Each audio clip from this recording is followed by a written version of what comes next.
If you want to throw a bunch of ingredients into a pot and call it dinner, make this one pot chili, beef, beans, and rice. Start by sauteing some onions and jalapenos, then add in some ground beef and cook that for a few minutes. Add in some chipotle peppers and adobo sauce, pinto beans, and all of your favorite chili spices, along with a can of fresh tomatoes, a little bit of water, and some sugar to balance out the acidity. Simmer for about 15 minutes, then add in your rice, cover with some broth, and simmer for another 10 to 15 minutes. And you cannot serve this without a little sprinkle of cheese on top. Pop this under the broiler until it gets nice and melty and it's ready to enjoy. If you're craving a junior chicken but you don't want to go to McDonald's, here's how you make it at home. I'm using a mixture of chicken thighs and chicken breast seasoned with white vinegar, garlic powder, paprika, salt, and white pepper.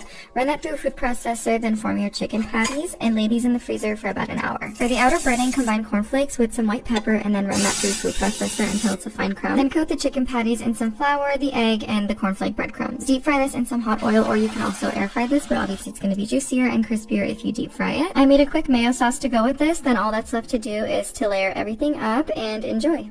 The second it gets cold outside, I crave nothing more than a chicken pot pie that's packed with flavor, so let's make some. Combine garlic powder, paprika, and cayenne to make a spice mix, then marinate your chicken in lemon juice, the spice mix, salt and pepper, and some oil. Bake it in the air fryer for about 10 minutes, then once it's cold, shred it with a fork. In a pan with melted butter, saute potatoes, yellow onion, carrots, and minced garlic. Sprinkle in some flour, cook for a few more minutes, then add in fresh thyme, rosemary, curry powder, and chicken bouillon. Pour in broth, heavy cream, add salt and pepper, and simmer for about 10 minutes. Once thickened, you can add the shredded chicken back in along with some frozen peas, and there's your pot pie filling. Now grab a sheet of thawed out puff pastry and roll it out so that it's big enough to fit your baking dish. To avoid a soggy crust, I like to brush with an egg wash and bake for about 5 minutes. Then add in that pot pie filling, cover with another sheet of puff pastry, and seal in the edges with a fork. Add some slits on top so that the pie can breathe, then brush it with an egg wash and bake for about 30 minutes or until golden, and enjoy.